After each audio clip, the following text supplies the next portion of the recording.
Hey, everyone. Good evening, everybody.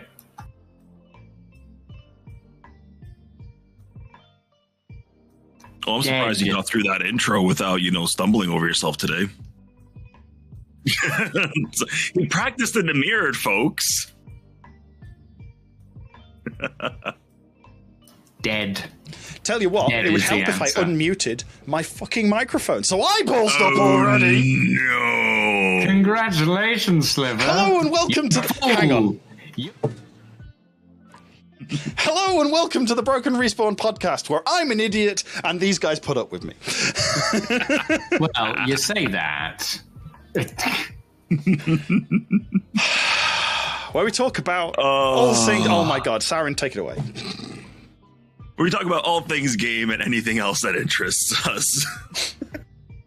Today I'm joined by Brain TBSliver. Hello. And a Lucian Vigos.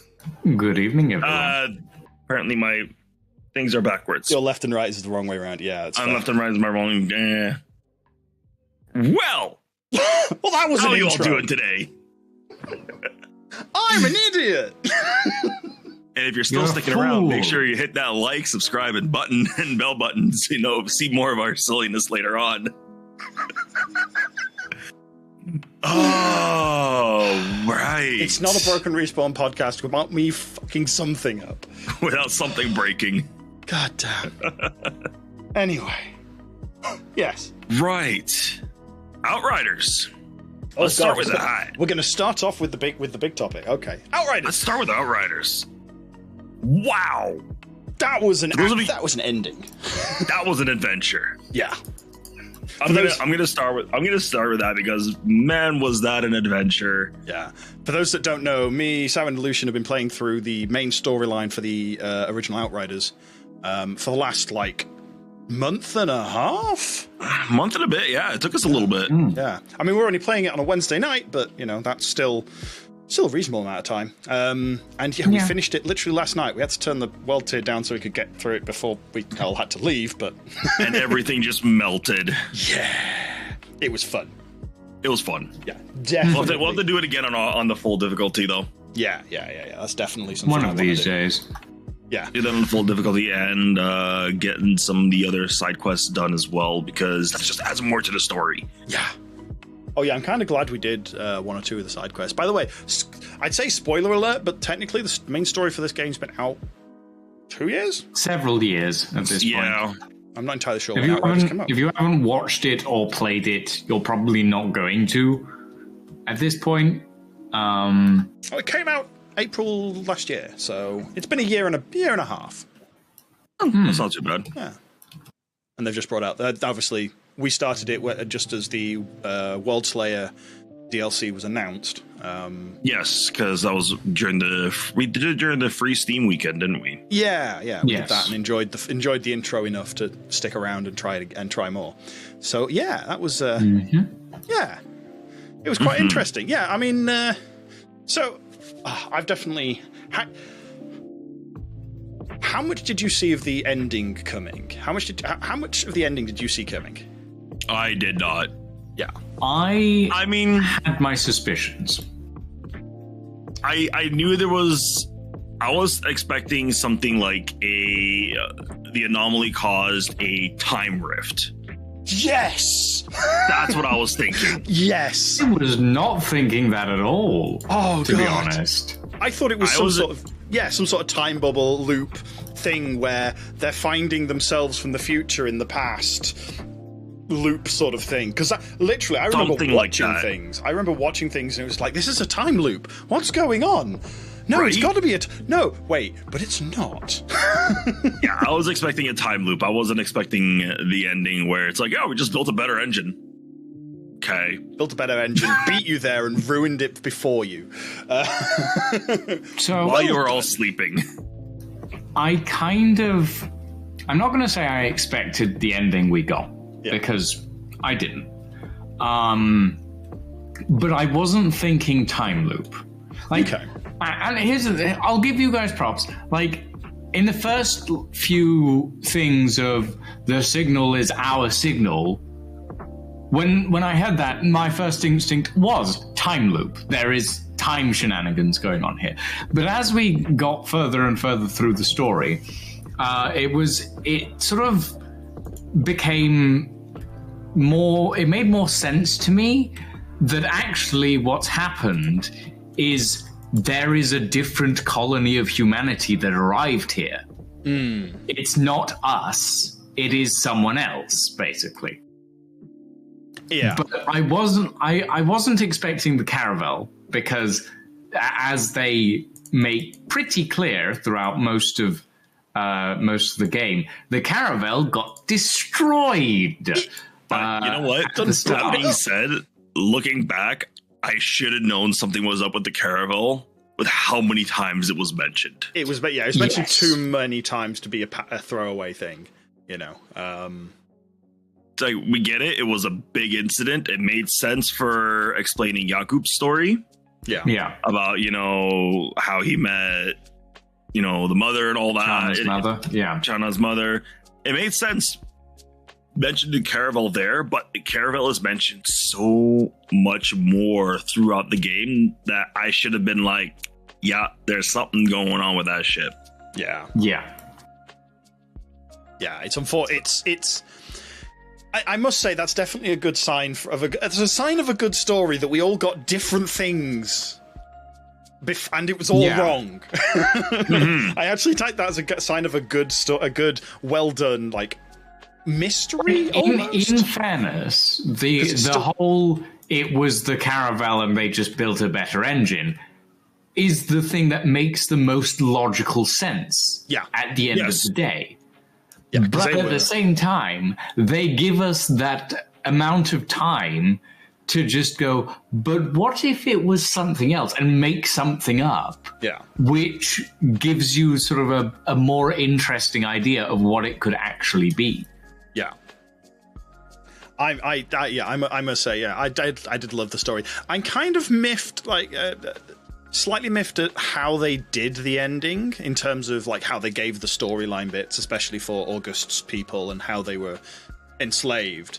That it was literally just pickups and voice lines. There wasn't any more mini cutscenes or anything like that. Mm-hmm. In fairness, they do that a lot. They did. And the cutscenes, the most of the cutscenes you get, for example, the Wanderer's side quests. Yeah, those were fun. I'm glad we did them. Yeah. Because it made a lot more sense going through the very ending. Even though we did find out that the Wanderer is a mass murderer, but... Yeah. But yeah. No, it was definitely interesting. I definitely enjoyed the whole thing. They did a really good job with the whole game, to be honest. Yeah, obviously from what I've heard from viewers is that the game difficulty itself was very badly optimized, especially on at the very beginning of when the game came out, and it sounds like it took them a while, and it lost a lot of people's favor with it, and there's still things that are driving. It kind of makes sense, to be honest. Yeah, but it's definitely.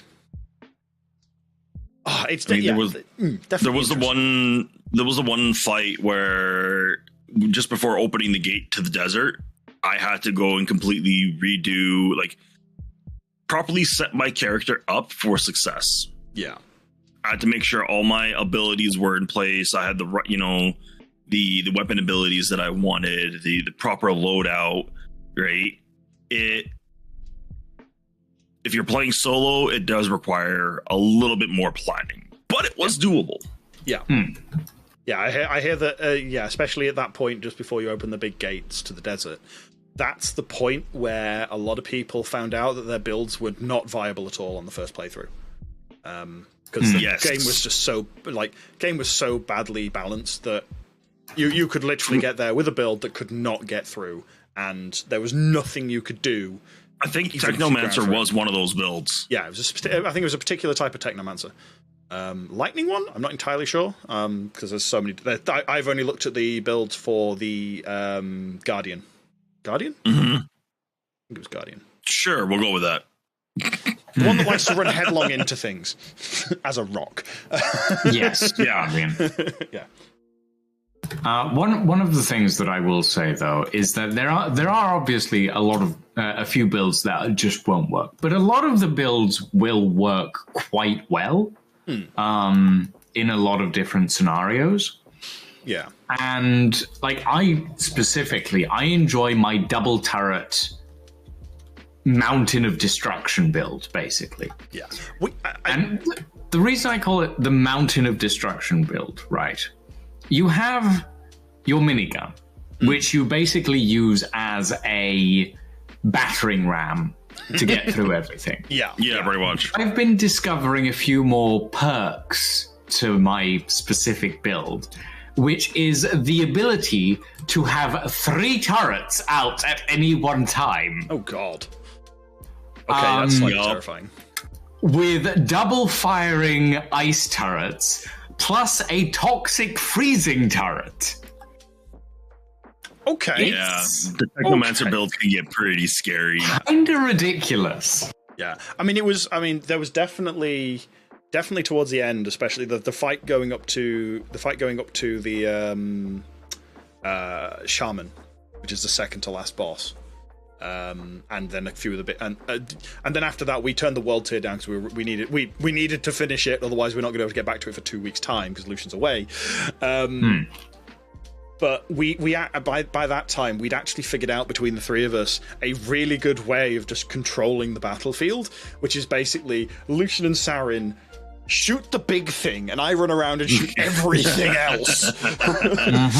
Basically playing the dumbass tank. It's just going. Lucian pulls out his minigun. Lucian pulls out his minigun when his out of ammo. I pull up my minigun. By the time I'm done out of ammo, his is reloaded already. Yeah. Now, here's the thing. Because obviously me and you were probably using 50% cooldown increases on the minigun, right, Sarin? I believe so, unless my gear changed and whatnot. Speaking of which, our gear changed a lot, but optimize my anyway. So one of the things that I've been looking into is the tier 3 upgrades, right? So the tier 3 mods, specifically, there are some that affect the Tools of Destruction skill.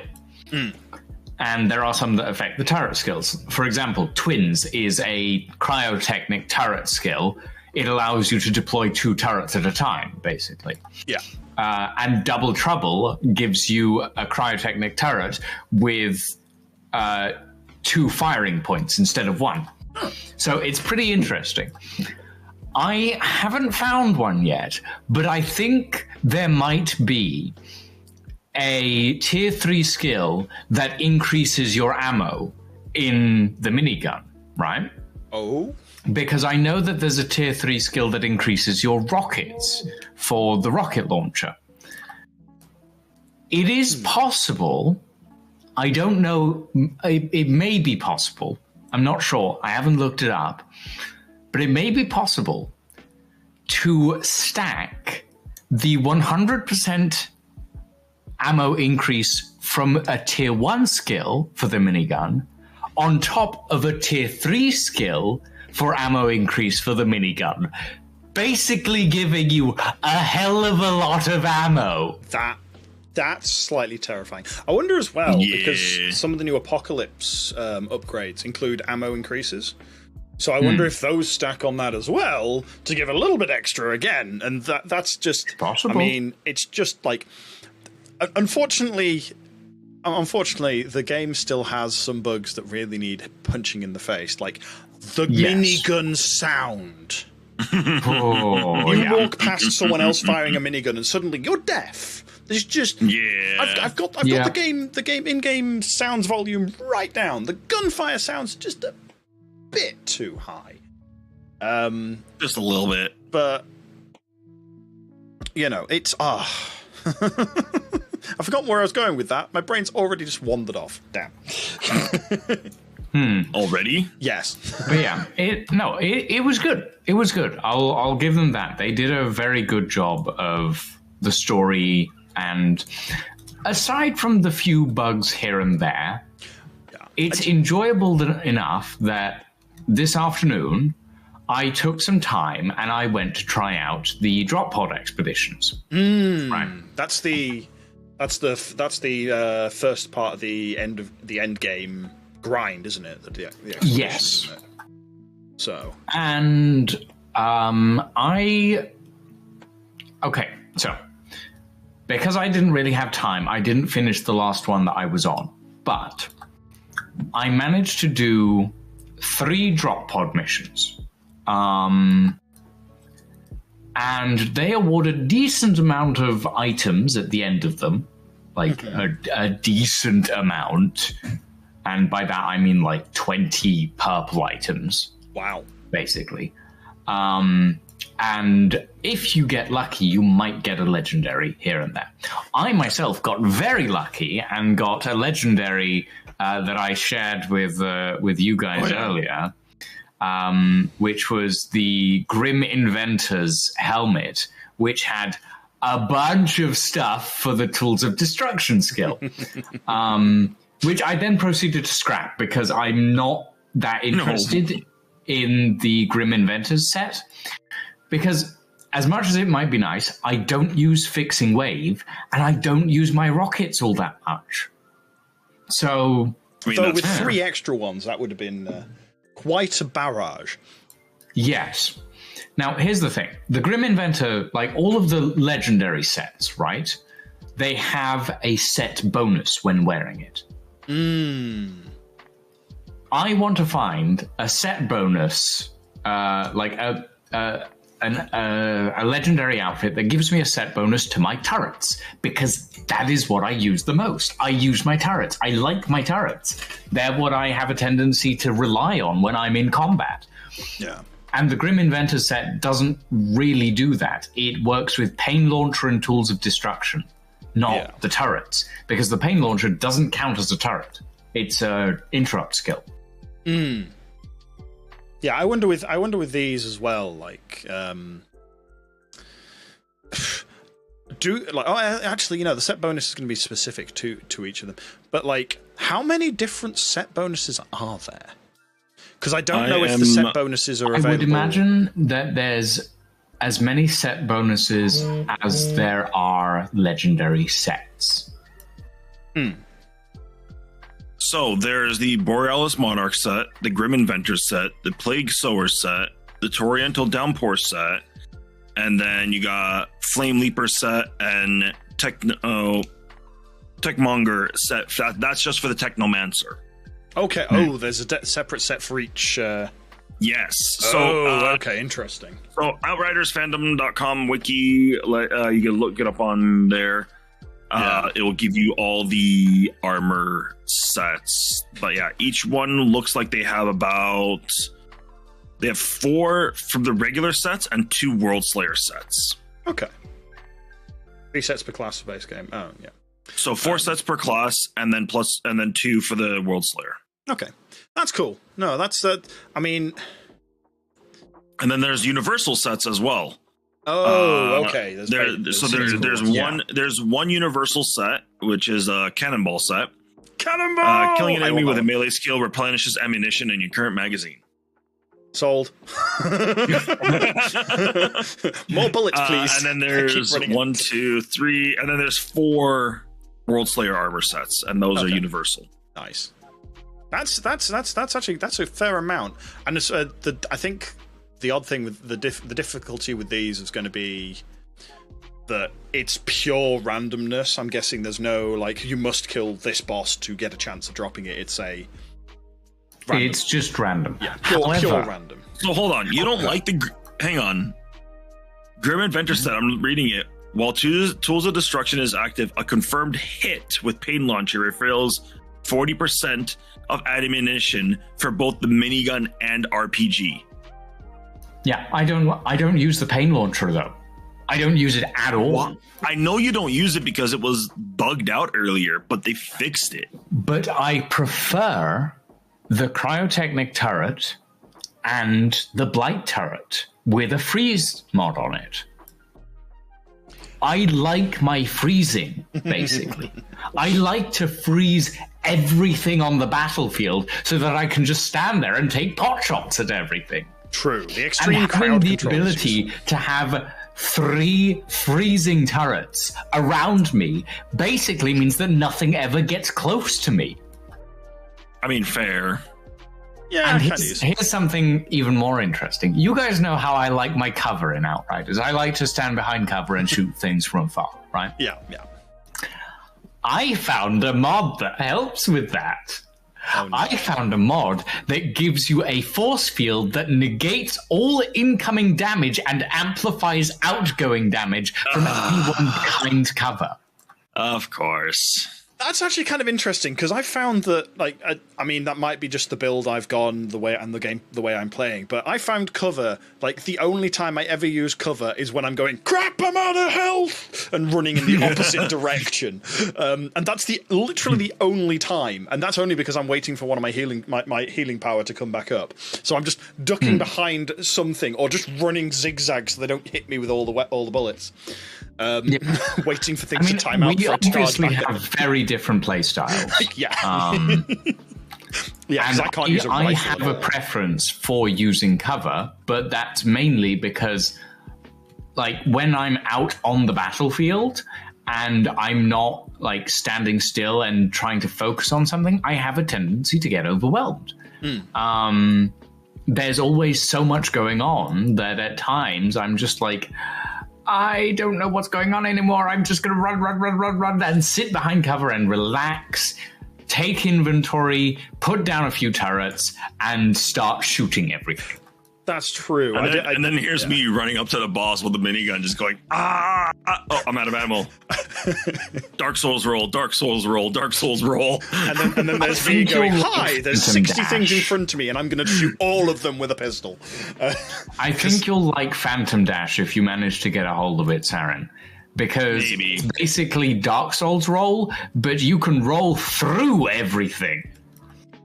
I think it stuns things you go through as well. It does not stun. Is it not? Oh. At least not as far as I've seen. Okay, then I've been using it a lot. Power up for it, but yeah. No, that's kind of cool. I'm definitely going to have to look at Outriders at well, I don't know. Maybe tonight, maybe not. I don't know. After maybe this. We will see. Now that we got the fun stuff out of the way, let's talk about the cutscenes, because I know we started talking about that the other day. Okay, so like most of the cutscenes in Outriders are relatively decent. Like I think we can all agree on that. They've done a relatively good job. Here's another transition cutscene. The videography's good. I will definitely give them that. The videography is good, especially if you turn down the camera shake entirely. I'm glad they kind of stopped that after a bit. Either that or I turned mine down and I never noticed again. But there's definitely some bugs still, especially with the cuts. Here and there, yeah. I don't understand how the audio could I don't know if maybe it's just a latency because you were the host. But I thought cutscenes were localized, and I mean, seeing the person's mouth move and then you hear the audio, it's like old school dubbing. Yeah. Yeah, no, that was definitely odd and definitely slightly off-putting, especially on the final cutscenes of the game, like the last things you're going to see if you're just playing through the story. And you just get that. It's just like it's been fairly good the whole way through. I find the thing I found the most jarring was their cuts between shots. Sometimes ended up with the wrong bit for like a couple of frames, and I've not got I'm not running like a stupidly high frame rate monitor or anything like that. It's just you were getting a shot of like where your character was actually stood when you started this cutscene, and then suddenly something else elsewhere, as if they've tried to move the camera rather than teleporting it or something like that. It's just, or doing a proper fade between. I don't know. Yeah, it's kind of like minor polishing touches that you don't expect to be missing out of something like this. Or the improper shader in that one jump. Oh God. Yeah, you jump over a thing and suddenly you go from like full color everything to just white. In fact, no, it's not white. You've borrowed the glacial texture from behind you. Yeah, almost. And it's like, it's just that little jump, but it's every time. It's not even like partial time, it's every time. It's like, what? How did you screw up your texture map that hard? But never mind. And they haven't fixed it in the year and a bit it's been out, so it's like...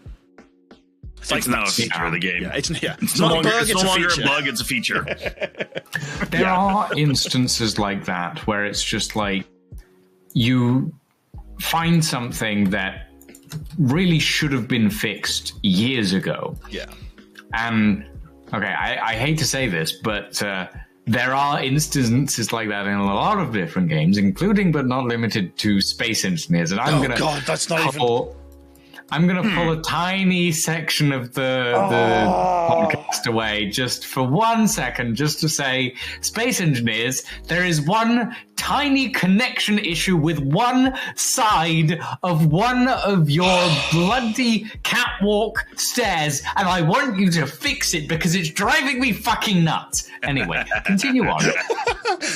Back to the Outriders talk. There's bugs. Yeah, no, I like... And we shoot a lot of them. Yeah, we did. We shot a lot of bugs. No, that like there was. I must say there was more bugs than I'd like to have seen. That for a game that's been out for a year and has just had a major content patch.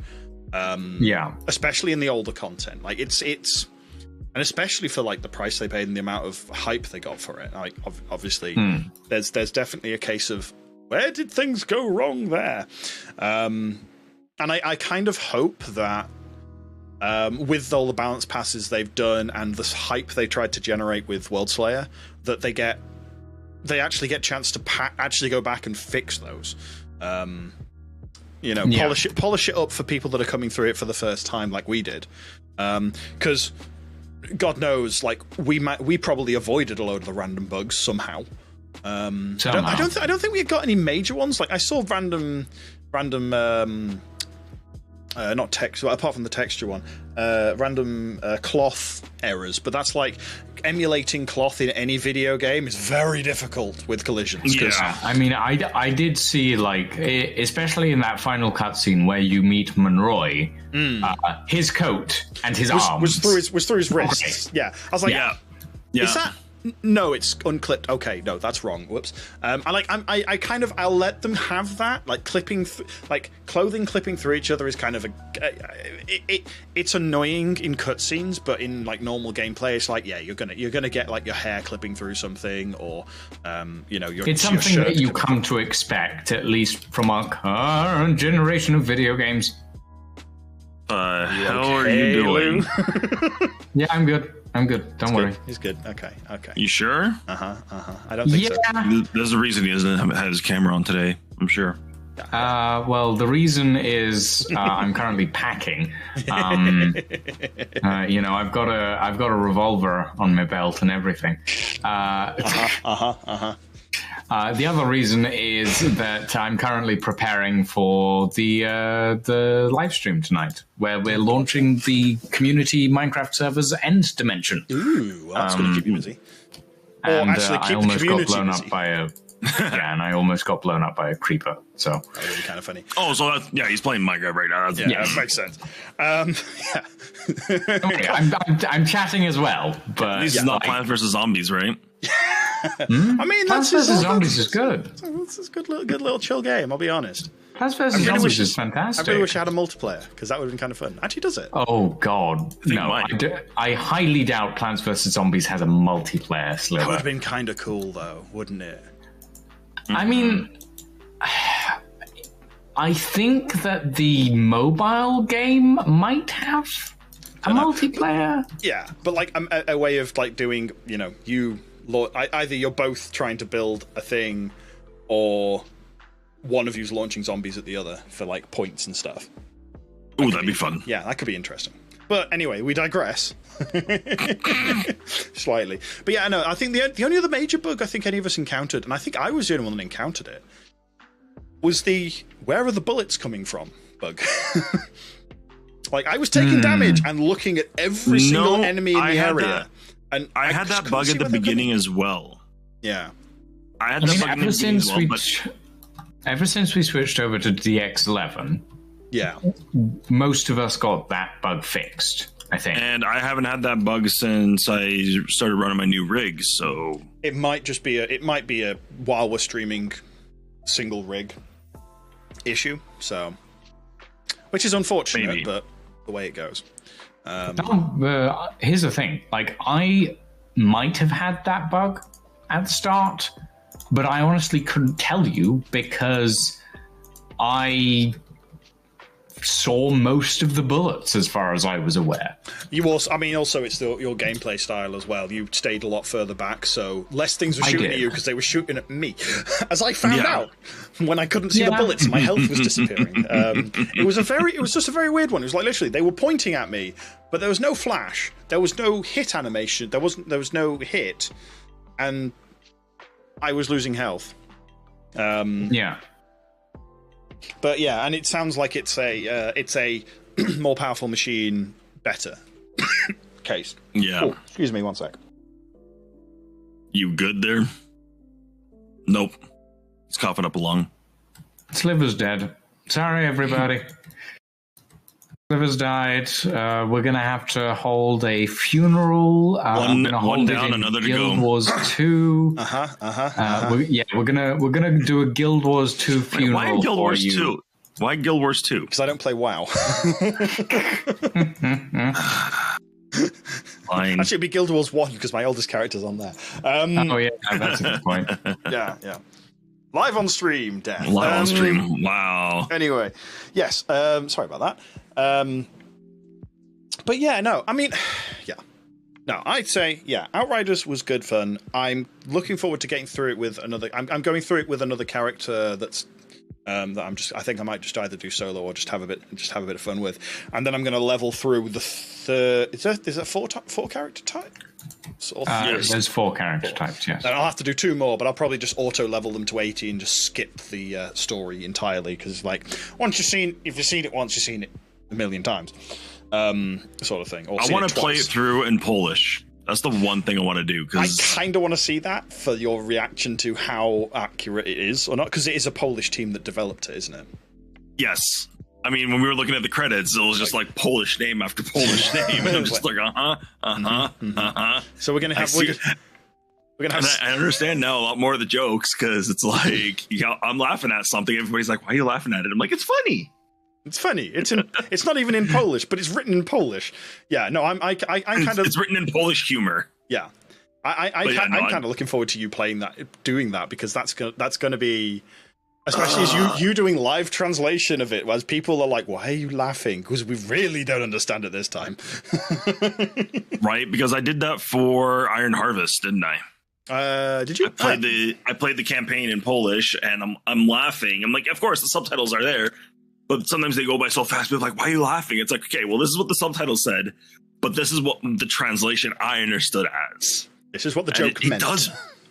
And the context is that slightly different, and I've noticed that because Disney has been releasing a lot of their Disney Plus content with multiple languages as well. Okay. And there, of course, I watched Star Wars Bad Batch, and one of the characters on there, Wrecker, he's the, brainless muscle brute. Mm-hmm. But he is so funny in Polish, right? Where one of the English lines is like, all right, finally, let's go. Right? Where in Polish, it's like, finally, something's happening. And it's so giddy about it. Voice acting, like, it has a complete change. So, and of course, my sister has taken the time to rewatch a lot of the Disney movies in Polish. And we want to go watch Deadpool in Polish because that sounds like it's going to be that's going to be interesting because that's actually, especially with something like a movie like Deadpool, where a lot of the jokes are very specifically Americanized. Did they localize the jokes to be funnier for them? I will find out because I want to know, and I want to know how much more funny. Because I mean, I still got a bruise on my arm from my sister punched me when I took her to see it.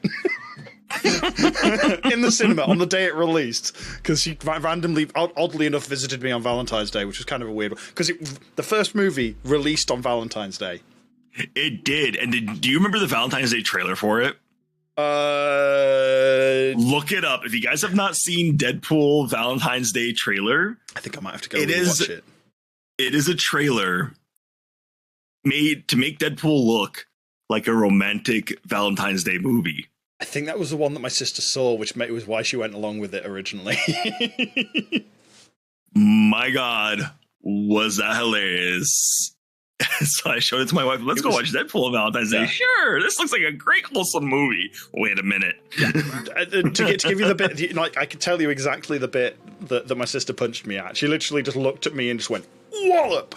Was the shish kebab bit? Yeah, it was at that point. It was just like bonk. So yeah. She enjoyed the movie, but yes. Anyway. I think that might be enough on Outriders for this evening. So if you followed us this far, don't forget to hit like. And if you've not subscribed already, press subscribe so you can hear more of our random ramblings. But next on the agenda... There's an agenda? There's a plan? We have an agenda? Possibly. Everyone seems to have one these days. Wow.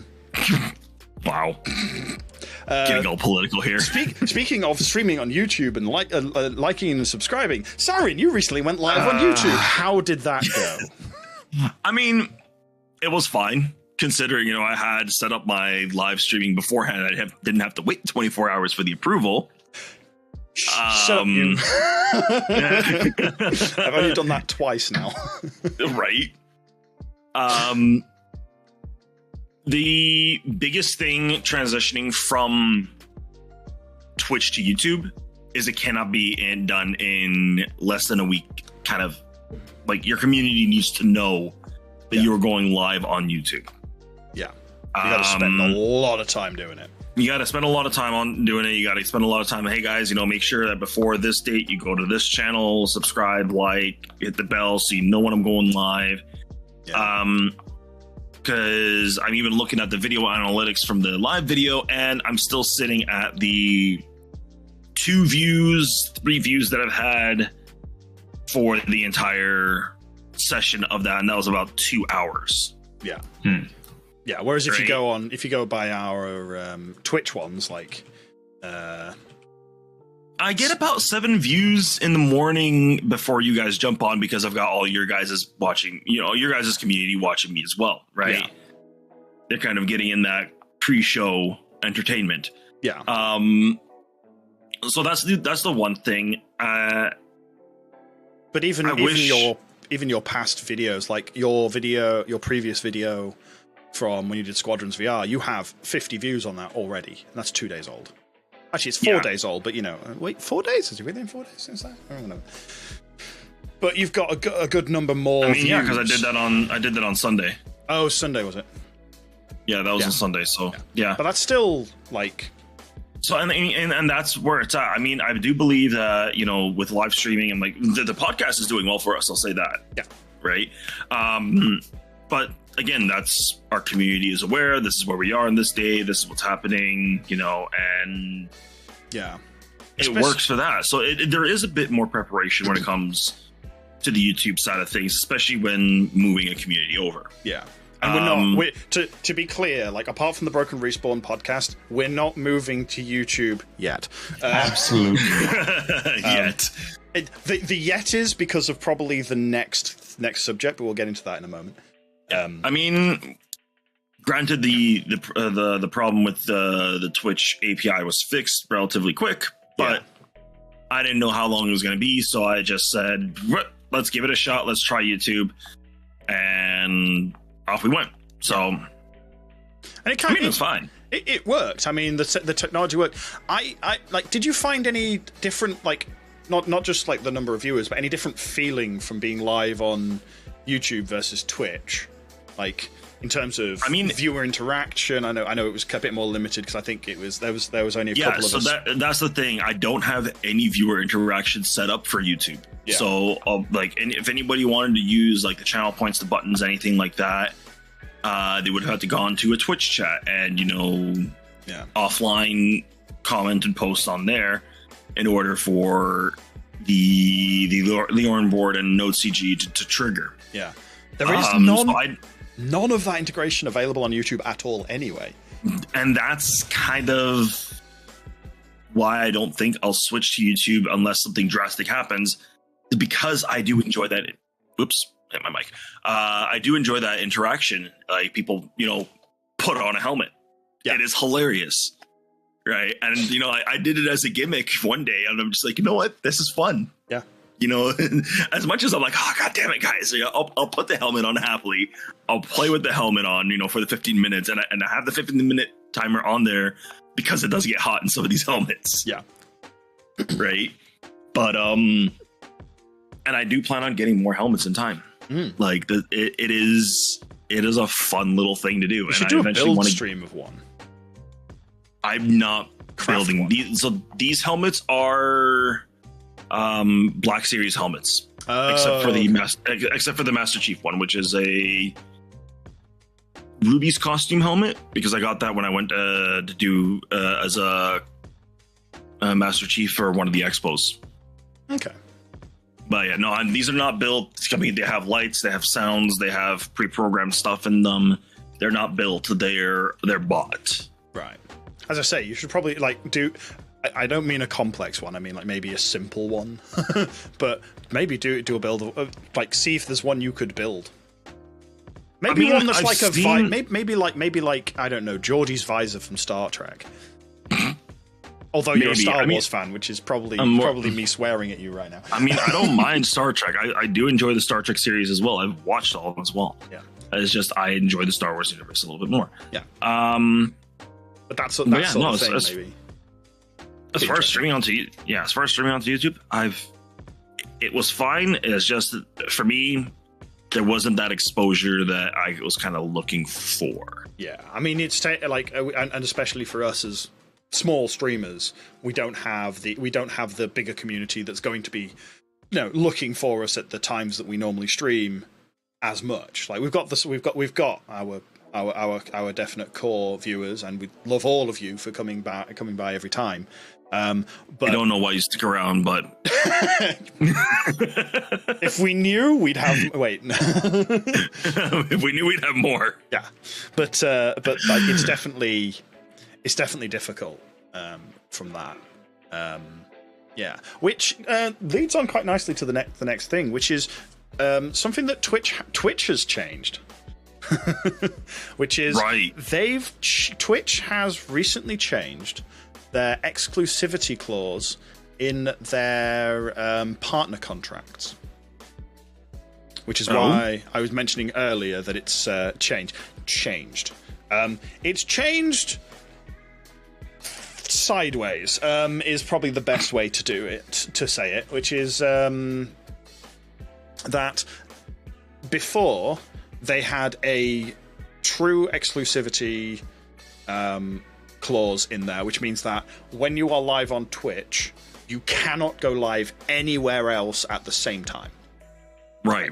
Pure exclusivity, Twitch only, and then there's also the exclusivity clause that that's still in there, which is for the content is exclusive to Twitch for 24 hours after the end of the stream.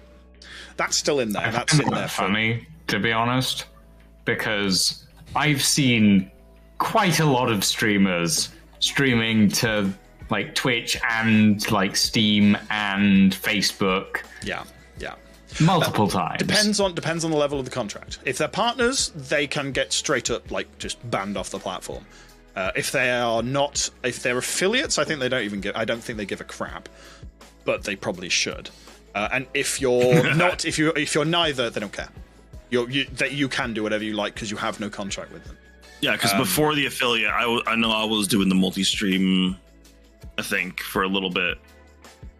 I tried to I was doing it to Twitch and to Facebook. Yeah.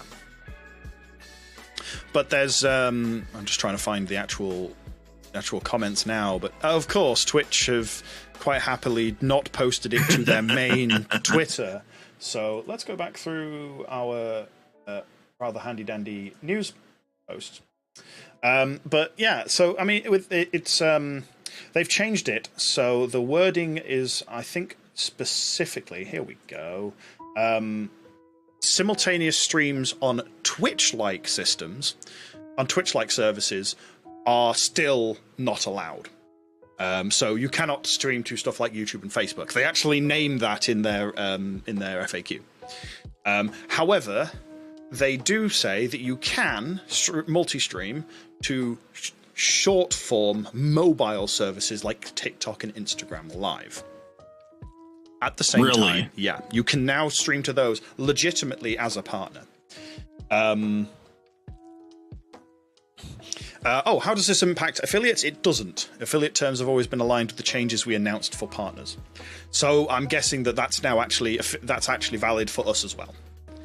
And they've also explicitly said various things like we encourage you to promote your Twitch live streams on other platforms and services, which is an interesting one there. There's been a lot of interesting takes from both. I'm surprised actually I've not seen Devin Nash post anything about it yet. But I've forgotten his name and my brain sucks for it. Womp womp. Not Senpai Gaming. Harris Heller. There we go. Harris Heller literally earlier today released a video about it. And how this could mean, depending on how things go over the next couple of months, be the start of the writing on the wall for Twitch. With them trying to get a last, this is definitely not them going, we've listened to the community and we're going to let them do this, because there's no way in hell that's what's happening here, because they've not listened to the community that much before, especially on things like this, and especially where it can affect their bottom line. What they've basically gone for is what Harris's theory is, and I kind of agree with him on this, is that what they're doing here is trying to stem the flow, stem the hemorrhaging of streamers from Twitch to YouTube, because if at the moment, and he said there's a lot, because he obviously being a much bigger streamer and the person where he is in the streaming ecosphere, talks to a lot of other big streamers about what's going on. They are leaving Twitch entirely, closing their partner contract, which means that Twitch now gets no more money from them and going over to YouTube. And YouTube is quite literally saying, YouTube in the literal bidding wars, YouTube saying this much, Twitch says, oh yeah, we can match that. YouTube says, how about this much? And Twitch goes, we can't match that. Sorry. they literally can't compete. Like, YouTube is massive. Like, you are competing against Google's best product. That is, and it is obviously profitable because it's still going, and you can literally upload as many videos as you've done. You say YouTube is profitable. That is debatable. It's it's more profitable than Twitch, which still hasn't made a profit. Yes. That's fair. But YouTube isn't necessarily profitable in itself. It is good for destroying other people. Won't deny that. But it does actually make it like, be honest, it would not be here if it wasn't still making money. Let's look at every single other one of Google's products that has even remotely not managed to make not make profit. Google Lens? It's gone. Google Lens is technically still around because it's part of their search Bing. But Google Music, Google...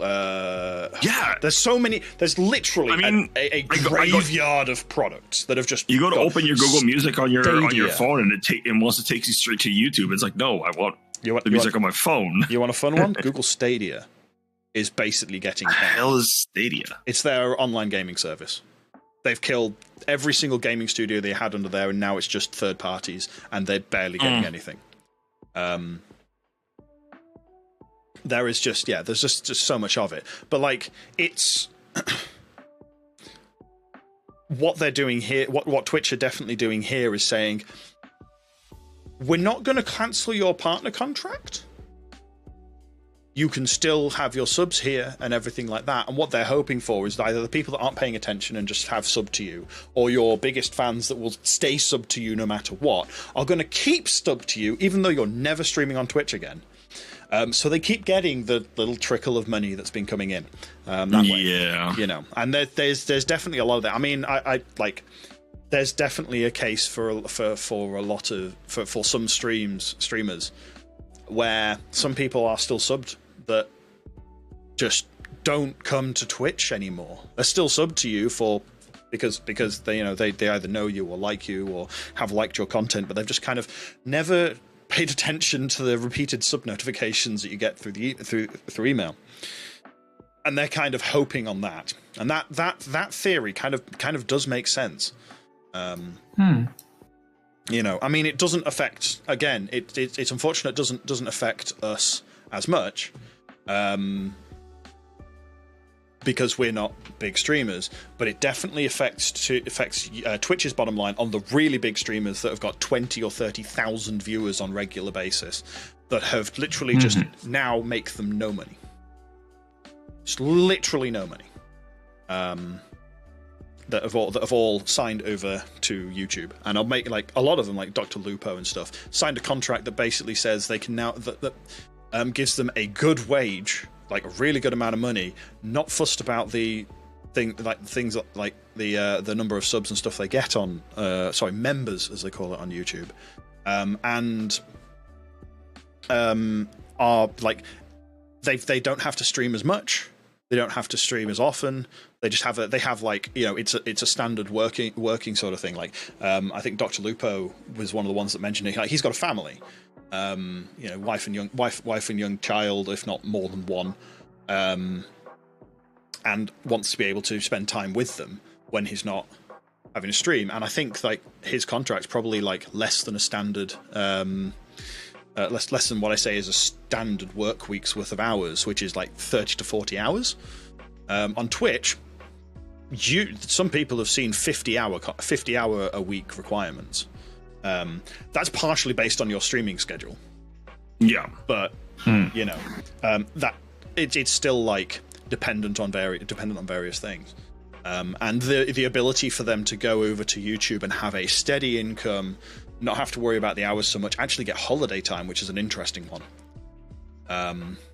Because Twitch, I've seen that various things like time off isn't covered in your Twitch contract for partners. You kind of have to make it up again or something. Don't quote me on that. I've not actually seen a partner contract.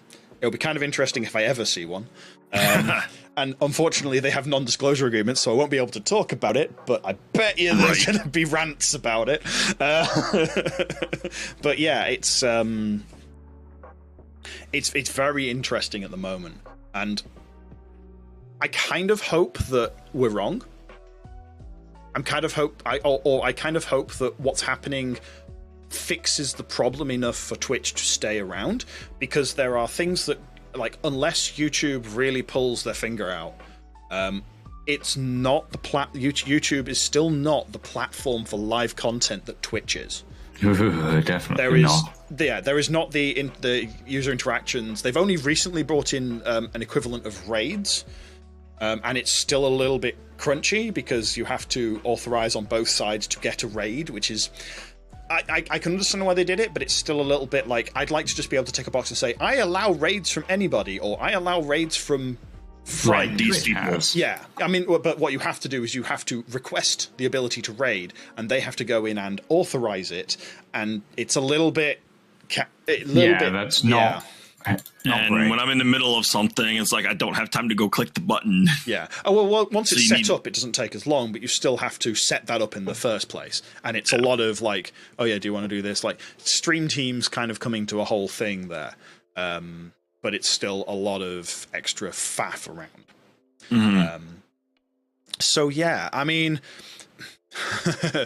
what do you think? Let us know in the comments below. Is the writing on the wall for Twitch, or is this them figuring out something that might actually make it work? Personally, I think that if Twitch allows like simultaneous broadcasting for any partner, I think it'll boost Twitch's income revenue. Yeah, personally, it would give them more exposure. I've seen effective use of it on TikTok because I every now and again go past some of the people I follow on TikTok that I know are Twitch streamers, and if you've not used TikTok, it does mix in your standard like little videos with live content of someone that's literally live, and a lot of times I'm going past like, oh, that's a green. Oh, they're actually live right now, not paying attention to TikTok at all. It's like, oh, right, they're live. Yeah. And there's like normally like a little flashing banner saying, follow us on twitch.tv/insert name here. That's that sort of thing, which is, they've been doing it for ages already, and they kind of shouldn't be. And I think Twitch has gone, you know what, this is working. Let's let them do it officially. Yeah. Which, obviously the whole you're not allowed to multi-stream to YouTube or Facebook is, interesting. I know some people that do, and I have a fear, but on those ones, I think it's because they're a much bigger service. Like Linus Tech Tips, when they do their video, they are straight up streaming to Twitch, YouTube, and Floatplane, which is their own in-house streaming and video service. And they are partnered on Twitch, and I have a feeling that's because, well, you don't really say no to someone who's got how much has Linus Tech Tips got? One of the what are they? No, go to Linus Tech Tips itself. I want to see what their subs are. 14.8 million subscribers on YouTube. Yeah, you don't really want to say no to someone who literally has that much sway in the tech industry, in like the gaming and tech industry that a lot of people watch. Like the video they came out with 2 hours ago that I've not seen yet has 172,000 views. That is just mad. Yeah, one day that'd be nice. Maybe one day. Maybe one day we'll get one video that might do that. That would be amazing. But until that'd be 10 years down the road, hey, our first Broken Respawn video got that. Yay!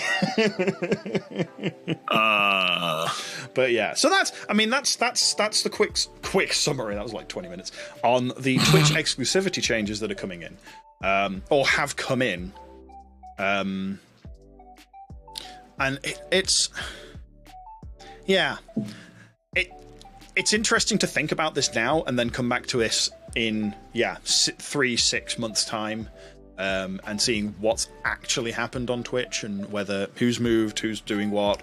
Has it stemmed the flow? Has it made people sort of like come back to Twitch every month or so people that have their 10-year long sub streaks not be broken?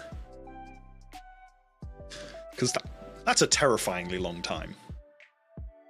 In fact, I'm up to, I think, 4 years on one person. I'm like, what, really? What? entirely amused on that. Anyway, we've got a bit of time for another subject, so something that Sarin hasn't been in on yet, but me and Lucian have been in on. What? The Guild Wars 2 10th anniversary updates and changes. Unfortunately, you've not managed to be on at the same time as we have, Sarin. But actually, no, you still can't join us because you're on the wrong server. I'm on the wrong server, and honestly, like when it comes to MMOs, I even tried playing Star Wars, The Old Republic, and I don't have enough time for it. I just do not have enough time for MMOs. That's unfortunately fair, because unfortunate because there's some very good stories in a lot of them, and thankfully, like especially ones like Guild Wars, the story stays around. So they haven't, apart from, in fact, they're just one of the big announcements of the 10th anniversary is they brought back the Living World Season 1, which they had to remove entirely because it changed the game world itself.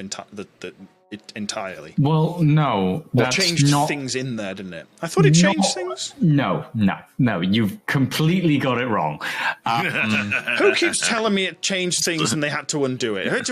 Sliver gets something wrong? Living World Season 1 was a series of live, non-repeatable events, time limited, Right. that happened during the early days of Guild Wars.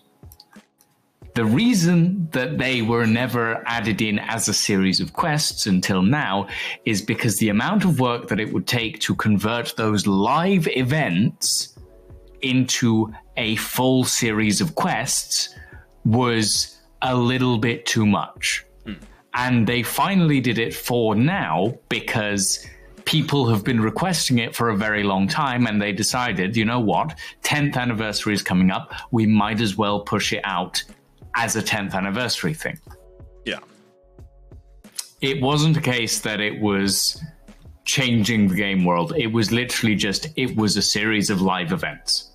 I mean, it did change the game world because there are differences to what's available before. I mean, yes, it did change the game world in that respect, but that wasn't the reason why it wasn't available before now. Yeah, it's kind of, but it's still that, you know, they've brought back content that they'd had to remove for a reason. Yeah. And having played through the first and second chapters on it, and I'm kind of looking forward to trying the third one. I'm actually surprised, considering I think the second chapter is identical to the second chapter originally. The first one is, I think, a bit different. They've reworked some certain parts of that. But I think the second chapter is as was. A little bit of a murder mystery. Kind of cool. But it's also very short. The first one took us 5 hours. The second one took me 2. And most Sounds of like that was the expeditions in No Man's Sky. Oh yeah. But it's, you know, it's been nice, especially and one of the big things as well is they've kind of brought out a few more armors and stuff and achievements to help get new players interested in and diving into the deeper levels of the game, because they also finally for some people went live on Steam. They are now available on Steam for new players. Unfortunately, you can't get it on Steam and use your old account. Technically, you can. Have they changed that? There's been so many people saying you can't. Okay, so technically, you can, in that if you set up the way the Steam setup is done is it's basically the exact same game. All they've done is they've made it so that it uses a Steam login rather than your base ArenaNet login. Now, technically, I haven't played a single second on my Steam login, right? But I have 2.5 hours of playtime on my Steam account for Guild Wars 2.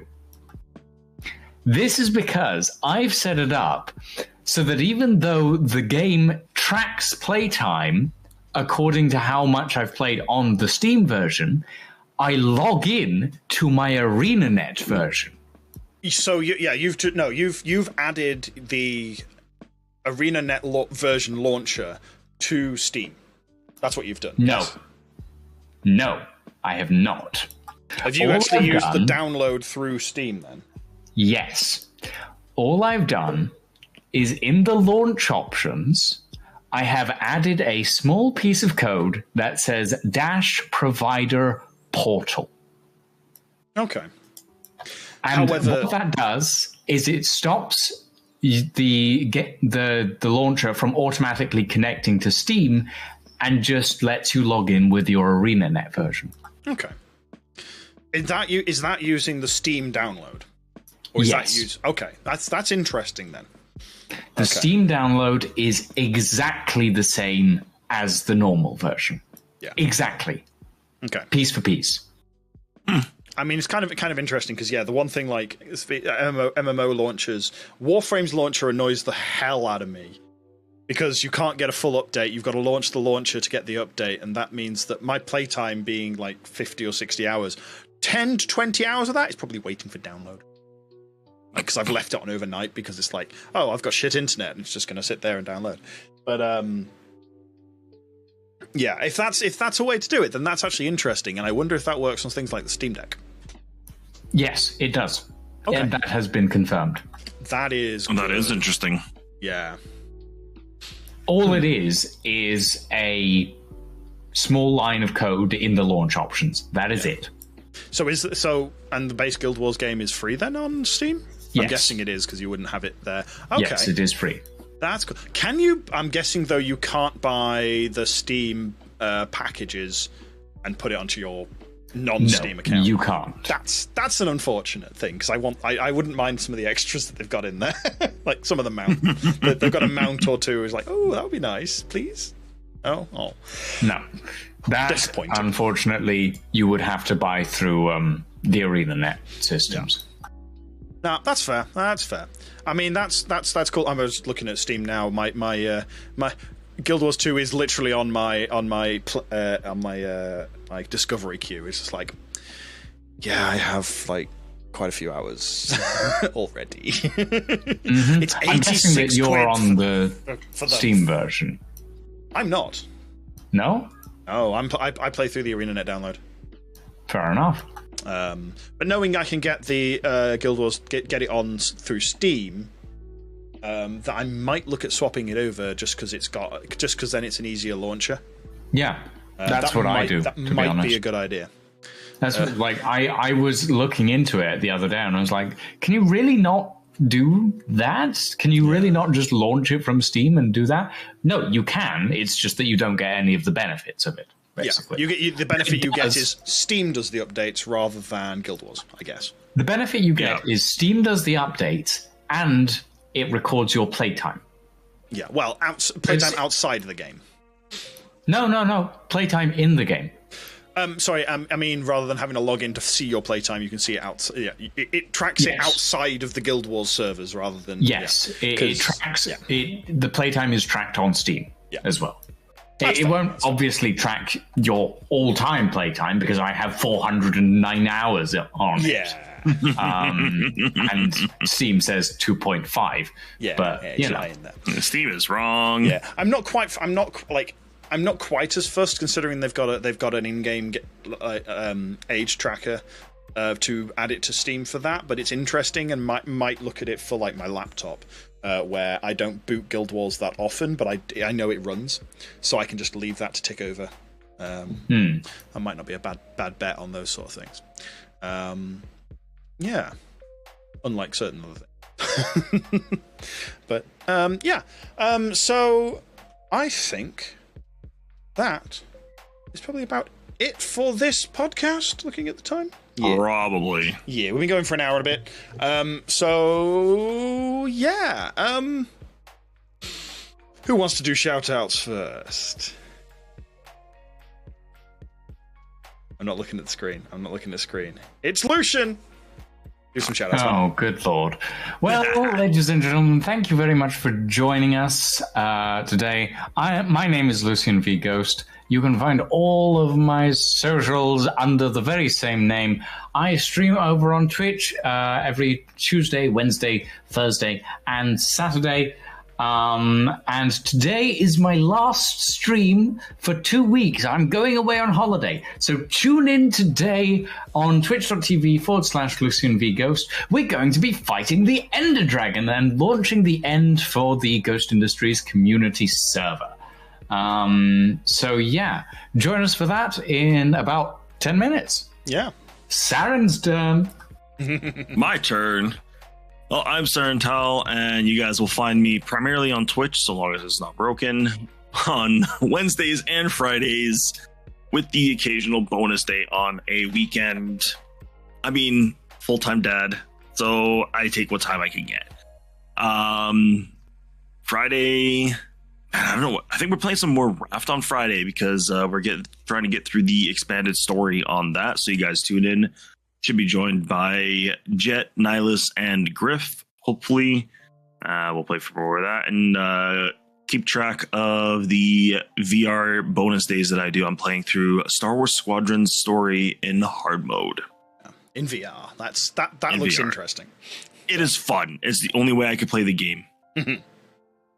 On TBSliver. Yeah. And I am TBSliver. You can find me on TBSliver on all socials.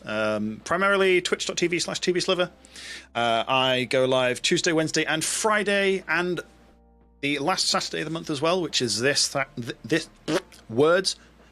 Saturday at 8 p.m. for Short Play Saturday. This time, this Saturday, which is when I pick 12 random games I've never played out of my back catalogue, and you guys get to vote on what I play next. So tune in on Saturday for that and get your fingers ready to vote on random things. I'm also live on tomorrow with probably some Guild Wars, because there's still some drops available on that. Also, I kind of want to do Living World Season 1, Chapter 3. Words. So tune in for that, and we might be doing some Outriders stuff over the next couple of weeks with Sarin, or we might do some other things. We've got some other ideas for games while Lucian is away, so that should be fun. Breakpoint. It Takes Two. Don't have it. Doesn't matter. I can talk to you about that later. But yeah, so see you over there. And also, something that we haven't mentioned, we mentioned last time, which was the announcement, which was the launch of the Broken Respawn Discord, where me, Sarin, and Cades merged our Discords together, and Lucian joined us in there. So if you go to brokenrespawn.tv/Discord, you'll be able to join us and chat to me, Sarin, Cades, and Lucian.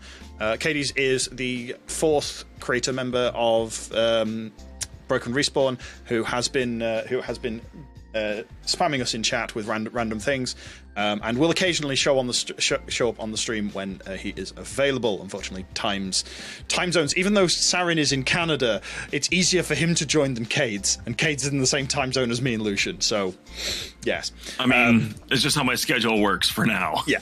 But apart from that, thank you very much, everyone, for joining us. If you haven't already, hit the like button. It really does actually help boost this video. And somebody ship Katie some spam. Someone ship Katie some spam, because he's trying to eat spam, especially if you can wrap it in marzipan. Wait, no, that's going to taste absolutely horrendous.